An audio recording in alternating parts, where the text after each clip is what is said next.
everyone. Our today's topic is Indian Contract Act 1872. तो first of all हम introduction पढ़ लेते हैं. इंडियन कॉन्ट्रैक्ट एक्ट होता क्या है. बेसिकली जो इंडियन कॉन्ट्रैक्ट एक्ट है वो गवर्न किया गया है कॉन्ट्रैक्ट ऑफ इंडिया से. गवर्न किया गया है कॉन्ट्रैक्ट ऑफ इंडिया. इंडिया में जितने भी कॉन्ट्रैक्ट होते हैं उनको उनसे रिलेटेड जितने भी लॉज होते हैं वो इंडियन कॉन्ट्रैक्ट एक्ट 1872 से गवर्न किए जाते हैं. क्लियर है. और ये जो एक्ट है, the act was pass by British India and is based on the principle of English common law. जो ये एक्ट है ये पास हुआ था ब्रिटिश इंडिया में और जो इसके प्रिंसिपल है वो किस पे बेस है, इंग्लिश कॉमन लॉ पे. The act came into effect from 1 सितंबर 1872 and applies to all contracts in India. कब से इफेक्ट में आया था ये? 1 सितंबर 1872 से. और ये जो अप्लाइज है ये कहाँ कहाँ होता है? कॉन्ट्रैक्ट्स इन इंडिया में. क्लियर है. The act is applicable to whole of India including Jammu and Kashmir. जो इसका इफेक्ट है वो कहाँ कहाँ तक होता है? वो पूरे इंडिया में होता है और अब तो इन जम्मू एंड कश्मीर में भी. क्लियर हो गई. तो बेसिकली हमने इंट्रोडक्शन का पार्ट समझ लिया कि इंडियन कॉन्ट्रैक्ट एक्ट होता क्या है. इंडियन कॉन्ट्रैक्ट एक्ट बेसिकली जितने भी कॉन्ट्रैक्ट्स होते हैं इंडिया में उससे रिलेटेड उसके सारे जितने भी उसके टर्म एंड कंडीशन उससे रिलेटेड जो लॉ है वो सारे गवर्न किए जाते हैं इसमें. क्लियर है. चलिए अब हम पढ़ते हैं चैप्टर 1 में. कॉन्ट्रैक्ट के जो कॉन्ट्रैक्ट में भी स्टेप बाय स्टेप चलना होता है कि कॉन्ट्रैक्ट कोई एक कॉन्ट्रैक्ट कब कॉन्ट्रैक्ट में बदल जाता है. ठीक है. तो आते हैं सबसे पहले प्रपोजल, एक्सेप्टेंस एंड रिवोकेशन जो अभी हम पढ़ने वाले हैं. फर्स्टली हम पढ़ने वाले हैं आज प्रपोजल. जो प्रपोजल है उसको डिफाइन किया गया है section 2 sub clause A Indian contract act 1872 के सेक्शन 2 सब क्लॉज ए में इसको डिफाइन किया गया है. अब प्रपोजल बेसिकली नाम सुन के ही बहुत सारी चीज़ें समझ में आ जाती है. तो प्रपोजल से हम बहुत सारी चीज़ें समझ गए हैं बट ये अब हम इसको लॉ के कनेक्शन से पढ़ते हैं. क्लियर है. अब क्या होता है proposal? When one person signify, जब कभी भी कोई भी पर्सन सिग्निफाई करता है to another his willingness to do or to abstain from doing anything with a view to obtaining the assent of the other to such act or abstinence he is said to make proposal. जब कोई भी व्यक्ति अपनी इच्छा को सामने वाले के सामने रखता है, ठीक है, ताकि वो उसको करे, जो उसकी इच्छा होती है वो उसको करने की होती है. ठीक है. बट ये it's all depend to other person कि वो उसको एक्सेप्ट करे या ना करे. ठीक है. हम जब कभी भी कोई अपनी ऐसी इच्छा को किसी दूसरे पर्सन के सामने रखते हैं उसको प्रपोजल कहते हैं. क्लियर है.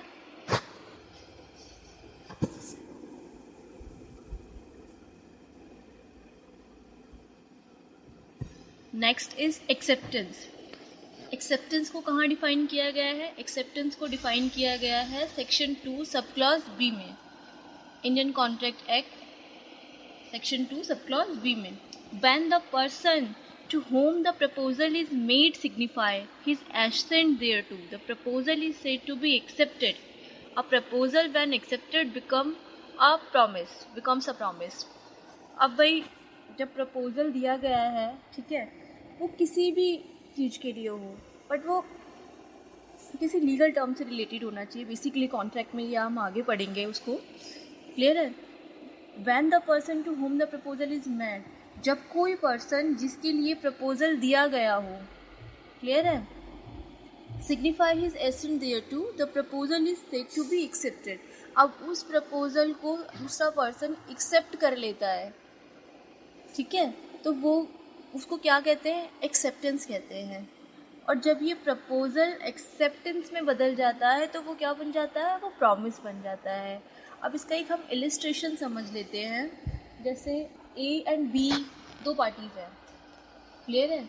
अब ए ने अपनी किसी स्कूल के लिए कोई जैसे ट्रांसपोर्ट सर्विस, बच्चों के लिए कोई ट्रांसपोर्ट सर्विस के लिए बी को प्रपोजल दिया कि आप ऐसे ऐसे ट्रांसपोर्ट सर्विस प्रोवाइड कराइए. क्लियर है.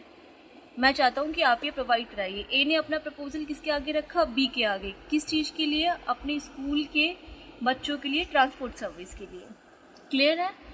अब भाई बी ने क्या किया, उसको देखा, उसको लगा कि हाँ मुझे ये चीज़ करनी चाहिए या मेरा जो भी फ़ायदा होगा, उसने जितनी भी सारी चीज़ें हैं उसको एक्सेप्ट करते हुए सामने वाले को क्या कर दिया, एक्सेप्टेंस दे दी अपनी, कि ठीक है आपका जो प्रपोज़ल है वो मैं एक्सेप्ट कर रहा हूँ और ठीक है मैं आपके स्कूल के लिए आपके लिए ट्रांसपोर्ट सर्विस प्रोवाइड कराऊंगा। क्लियर है? अब आ जाते हैं, person making the proposal is called the promisor. जो पर्सन प्रपोजल को देता है उसको क्या बोलते हैं? Promisor. And the person accepting the proposal is called the promisee. और जो उसको एक्सेप्ट करता है उसे क्या बोलते हैं? प्रॉमिसी। इसी बात क्लियर हो गई। अब आ जाते हैं कि एसेंशियल्स ऑफ वैलिड एक्सेप्टेंस। अब एक्सेप्टेंस का मतलब अब क्लियर करेंगे कि एक्सेप्टेंस किस क्या वैलिड एसेंशियल्स होते हैं। फर्स्ट होता है acceptance must be absolute and unqualified. Clear है? सेकंड है acceptance must be communicated. Communication होना चाहिए उसमें। क्लियर? भाई ए ने बी को प्रपोजल दिया है, क्लियर है, अब बी ने एक्सेप्ट किया है तो बी उसके सामने बोलेगा ना, एक कम्युनिकेशन तो होना चाहिए ना। ए को कैसे पता लगेगा कि बी ने एक्सेप्ट कर लिया? वो खुद से तो नहीं मान लेगा। क्लियर? अब acceptance must be in a prescribed और रीजनेबल मोड। जो एक्सेप्टेंस है वो कैसे प्रेस्क्राइब होना चाहिए? रीजनेबल मोड में। Fourth is acceptance must be given with in a reasonable time and before the offer lapses. अब ऐसा नहीं है कि किसी ए ने बी को प्रपोजल दिया कि भाई तुम मुझे मेरे स्कूल के बच्चों के लिए आप ट्रांसपोर्ट सर्विस दीजिए, ठीक है। अब बी ने वो सुन लिया। अब भाई बी 3-4 साल बाद उसको बोलता है अच्छा 4 साल पहले आपने मुझसे ऐसा बोला था, मैं एक्सेप्ट करता हूँ, ठीक है। नहीं, acceptance must be given with in a reasonable time, ठीक है। या तो फिर कोई रीजनेबल उसको टाइम दिया गया हो, क्लियर, या तो फिर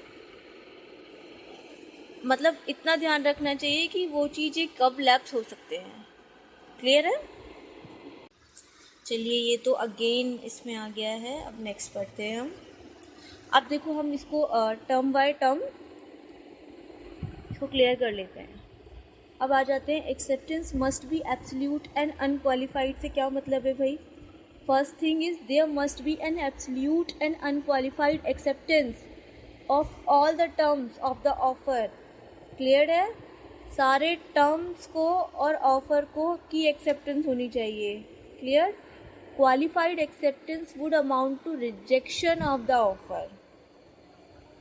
क्लियर हो गई? Second thing is acceptance must be communicated. किसके थ्रू? मगर कम्युनिकेटेड तो है बट किसके through? Acceptance must be communicated by the acceptor. Clear? जिसने एक्सेप्ट किया उसके साथ जो एक्सेप्ट कर रहा है।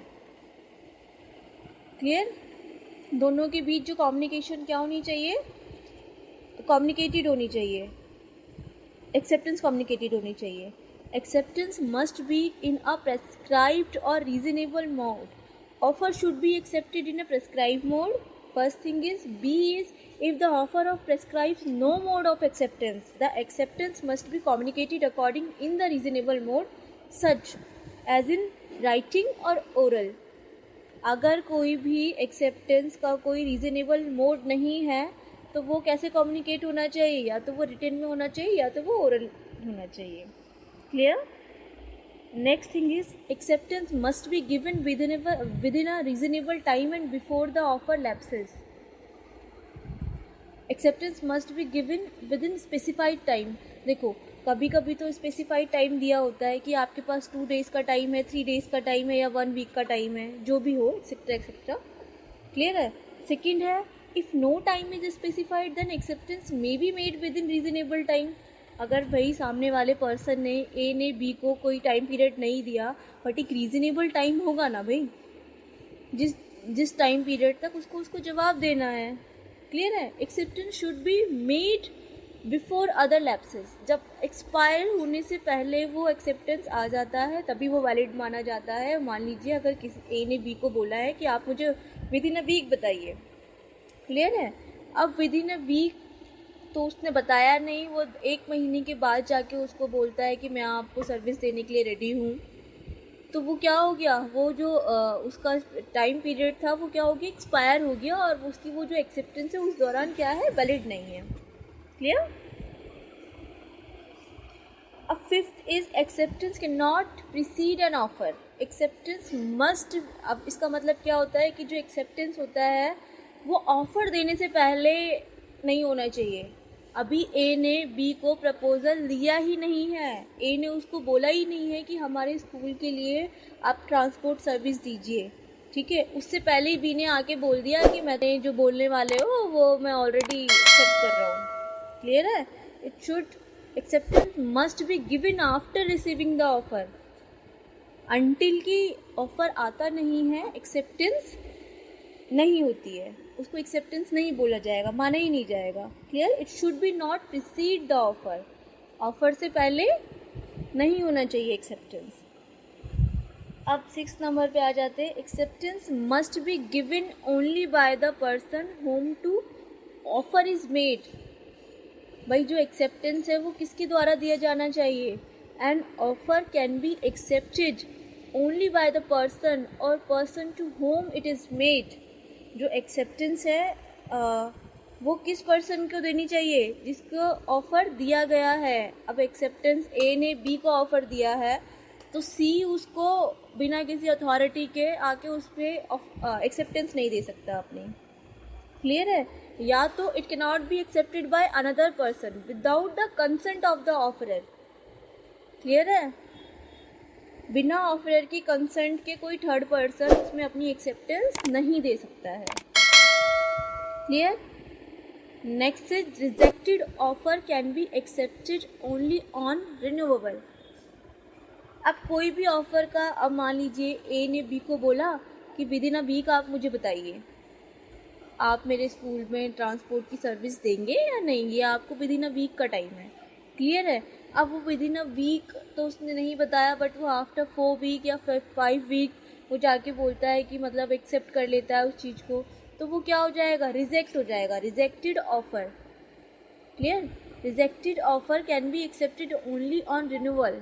ठीक है। या तो फिर उसने रिजेक्ट कर दिया, वो कब होगा, जब वो रिन्यू होगा। Offer once rejected can't be accepted again unless a fresh offer is made. जब तक कि कोई फ्रेश ऑफर नहीं देता ना, जब तक कि उसको एक्सेप्ट नहीं कर सकते। क्लियर है। जब तक कि उसको रिन्यू नहीं कराया जाएगा।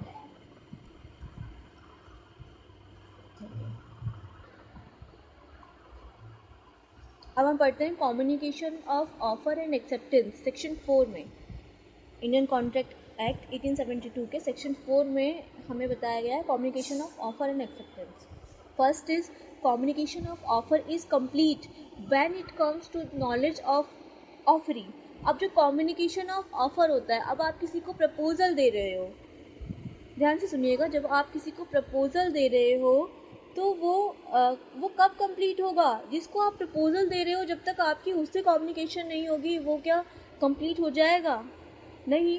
तो ऐसे ही communication of offer is complete when it comes to the knowledge of offering. Clear है। जिसके लिए प्रपोजल बना रहे हो, जिसके लिए प्रपोजल बनाया है, उस पर्सन का उस प्रपोजल को उसको सुनना, उसकी नॉलेज में आना बहुत मस्ट है। क्लियर है। Communication of acceptance is complete as against offeror, जो ऑफर करता है, when offeree puts the acceptance in a course of transmission and it is beyond his reach to stop it. Clear. When offeree क्या करता है, acceptance को रखता है in course of transmission and it is beyond is his reach to stop it. ठीक है। Acceptance कब clear होती है, जिसने ऑफर किया और वो एक्सेप्टेंस उसकी भी नॉलेज में आ गया। क्लियर है। ट्रांसमिशन हो गया। सेकंड है as against offeree when the acceptance come to the knowledge of offeror. Clear है। अब भाई जिसके लिए ऑफर किया गया है उसको क्या बोलते हैं, ऑफरी। जो एक्सेप्टेंस दे रहा है वो किसकी नॉलेज में जाना चाहिए, ऑफरर की, जिसने प्रपोजल दिया है। तब जाके क्या होता है, तब जाके वो एक्सेप्ट होता है। क्लियर। अब पढ़ते हैं हम revocation of proposal and acceptance. अब इसका रिवोकेशन जो कि डिफाइन किया गया है सेक्शन 5 में। क्लियर है। रिवोकेशन का मतलब विड्रॉल और cancellation of offer. Clear. Revocation of offer is valid before offeree puts the acceptance in course of transmission and it is out of his reach to stop it. ठीक है। Revocation क्या होता है, revocation of offer कब तक valid होता है, offeree के एक्सेप्टेंस देने से पहले से। ठीक है। तब वो आप ऑफर को क्या कर सकते हो, विड्रॉ कर सकते हो, कैंसिल कर सकते हो। अब ऑफरी को पता लग गया, अब ऑफरी तक पहुंच गया, उसके बाद कैंसिल करने का, कैंसिल नहीं कर सकते आप। क्लियर। सेकेंड है revocation of acceptance. Revocation of acceptance is valid before acceptance comes to the knowledge of offeror. ठीक है। अब हम एक्सेप्टेंस को कैसे रोक सकते हैं, एक्सेप्टेंस की कैंसिलेशन कैसे कर सकते हैं कि भाई जिसने प्रपोजल दिया है उसकी नॉलेज में एक्सेप्टेंस जाने से पहले। क्लियर है।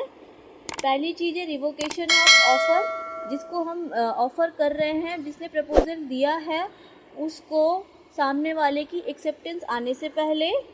क्लियर। और सेकंड है रिवोकेशन ऑफ एक्सेप्टेंस कब रोक सकते हैं, जब प्रपोजल जिसने दिया है उसकी नॉलेज में एक्सेप्टेंस आने से पहले।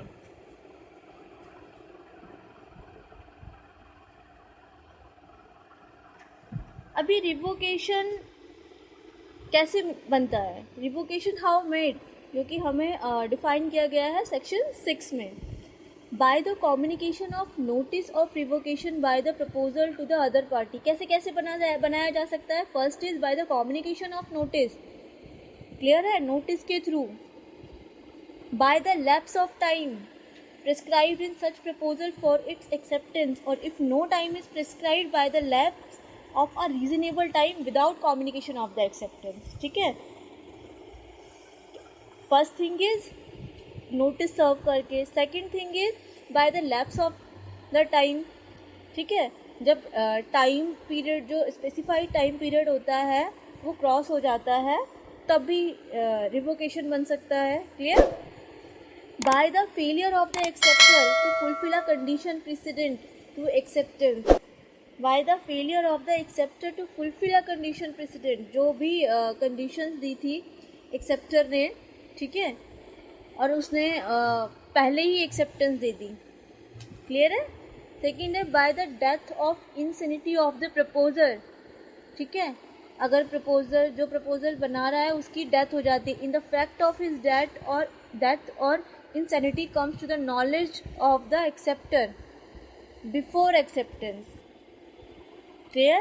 Fifth is offer is not accepted in the prescribed mode and if no mode is prescribed in some usual and reasonable manner। ठीक है। ऑफर क्या है, प्रेस्क्राइब मोड में नहीं है, तब भी इसका रिवोकेशन हो सकता है। और sixth is the offeree makes a counter offer.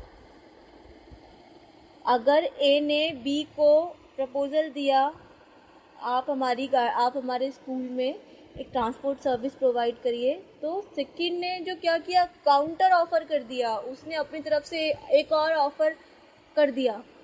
Clear है। तब भी इसका क्या हो जाता है, रिवोकेशन। तो चलिए आज का हम टॉपिक यहीं पे ख़त्म करते हैं। Thanks to watching my video, और आगे कंटिन्यू करेंगे हम इंडियन कॉन्ट्रैक्ट एक्ट के और भी टॉपिक्स को। Thank you for so much.